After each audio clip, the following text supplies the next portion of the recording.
I'm Joe Cunningham, and this is a work of art that I became familiar with many years ago. It was published in lots of quilt books, the books about 60s and 70s history, because it's by Robert Rauschenberg, one of my favorite artists. I love this guy. But he took a quilt and nailed it to a piece of plywood and painted it and drew on it, along with his sheet and pillow.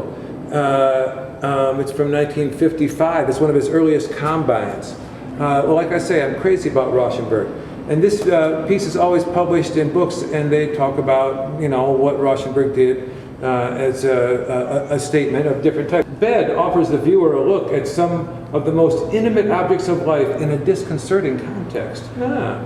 Placed vertically, this private object, usually seen in its horizontal position, is both literally and figuratively in our face. And how does this make us feel? This is actually a thoughtful kind of discussion of this.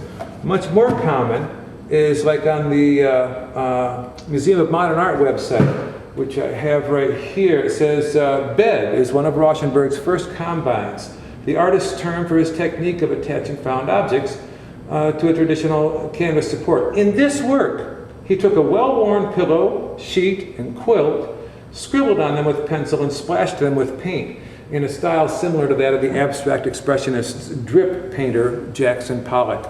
How about that? So in all these things, the idea that what he was cutting up was a valid work of art in itself. That it was, or if you don't even want to call it a work of art, it was a quilt that was handmade by a specific individual, probably a woman. And it was therefore a domestic object that had no value to him, or little value to him, little value to anybody else. It's a blanket. It's just a quilt. It's just an old quilt. To me, old quilts are my whole world. And the idea that you could cut one up and just think of it as the raw material for a much improved, I mean, you could improve it there by making it a work of art. Just, well, I never really cared for that idea. And then when I saw this quilt at the Museum of Modern Art this year, I realized, oh, well, I know what I have to do. I have to do what Rauschenberg did, and I can get this thing out of my system. What I have to do is to take some paintings, like this one, Posing in Golden Gate Park by Margaret Fabrizio, or this one by Christo Bresnahan, or this one by an unknown artist sent to me by a woman from Florida. So I have these three paintings, and I thought, you know what would be fun would be to treat these like painted canvas and make a quilt out of them. What would it look like if you took took a long ruler and cut this painting and cathartic? Because one of the things that I need here is to, one of the things I need to do is to get this thing out of my system so I can go on to my other quilts. So what I'm going to do is simply use the same process, but in reverse, as it were. I'm going to use the painted canvas for the raw material,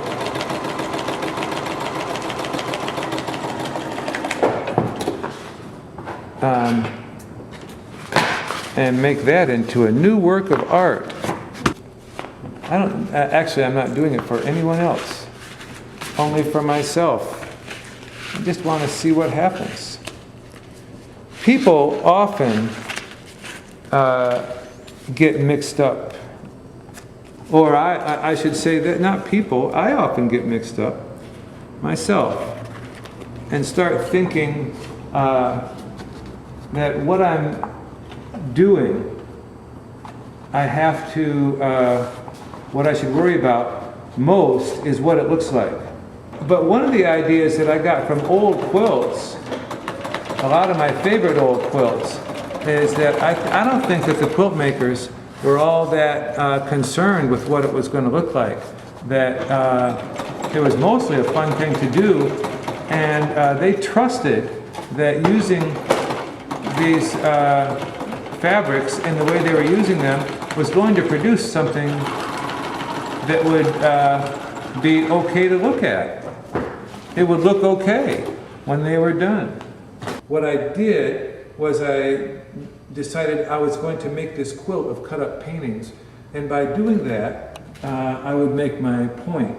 If a person can cut up a quilt and think of it as a mere textile, then, well, a painting is on canvas, and that's a textile. I could perhaps get people to think about this act of cutting up quilts and treating them as if they have no aesthetic worth by cutting up a painting or two or three. So that's what I set out to do. I did not care what it looked like. That was the key. I did not care what it came out like or what it looked like. I only cared what I was doing. And I actually finished it. And I used it for the first quilting project on my new long arm quilting machine. I took a chance because I was experimenting with this machine, but it worked out all right. I think, like I was saying yesterday, what I succeeded in doing was tricking myself into not worrying about what it looked like. So I was just cutting and sewing and trying to make a rectangle, a square, a rectangle, or something out of this quilt to make it big enough to make my statement that if Rauschenberg could paint on a quilt, I could quilt on a painting. And I could even cut paintings up and insult them all kinds of ways. What I liked about this idea was that it was unethical to cut up somebody else's art. It's possibly illegal in certain places, and it's at least taboo. It's a taboo to cut up a painting. So in that regard, it gives you an electric thrill to do. It was so much fun. And then to sew the stuff together is a pain in the patootie, is what that is, because it's crusty canvas, and the sewing machine doesn't like it. My quilting machine didn't like it. The biggest problem was paint flecks that were flying everywhere. The design that I quilted it with is leaves, and I just wanted to do freehand leaves all over it. It's one of my favorite quilting designs. I wanted it to be something really quilty, in the same way that Rauschenberg had dripped paint all over it. It was very painterly, what he did to the original quilt. In his piece, Bed, I wanted to make mine very quilty and treat it like a quilter would. So I put leaves on it. It's just vines with freehand leaves. One of my very favorite designs of all time, in any case. I saw another thing like this recently at the Chicago Museum of Contemporary Art, the MCA, I think, in Chicago, by a guy named Sanford Biggers, who took a quilt, a very nice Pennsylvania German log cabin, beautifully quilted, beautifully made, and cut it up and used it for his own art piece, where it was called cotton textile. It's listed in the caption, cotton textile.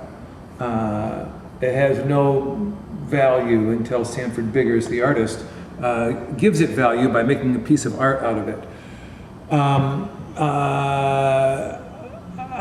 So this thing that I was thinking is like a long dead conversation about art and craft, and how craft is not legitimate until the person stops making craft and starts making art. How craft is not legitimate, how a quilt is not anything of any aesthetic value, unless it resembles modern art, of course, then that it was a dead argument, that these fights have all been fought so long ago, and it's so tedious to keep going back into it. And yet, there in Chicago, I see this new piece by Sanford Biggers. They're considering buying it, where he did the exact same thing as Rauschenberg.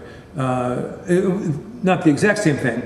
He took a quilt, cut it up, painted it, and did all kinds of stuff to it. And then totally negates its original value by calling it cotton textile.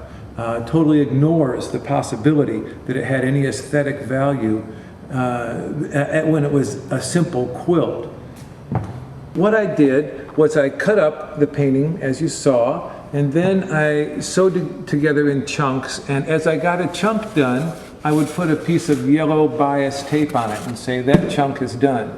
That chunk was done, this chunk got done, this chunk, and so on. And I would put a piece of yellow bias tape on the chunks as I got them done. And then when I had it all assembled, then I got to see what it was going to look like and what those pieces of yellow bias tape were going to do. That's the whole thing. That's how I did it, and that's what I did. What I didn't expect was how much I would enjoy what it actually looks like. I mean, to me, what a quilt looks like is the last thing that I'm interested in. I just find out what it looks like by making it. What I didn't expect was to enjoy what this looked like so much. So much so that now I'm looking around sort of hungrily for other paintings to cut up. And I have a couple at home I'm going to bring, and I'm going to make another one of these, I think. I think I'm going to make a series. Why not? Maybe that would have a little bit more impact than a single quilt. A whole series of quilt. It's made up of cut up paintings, and I'll get to put in the caption, I just cannot wait. This will be called Bed, after Rauschenberg, close quote, 2013, painted canvas, and bias tape.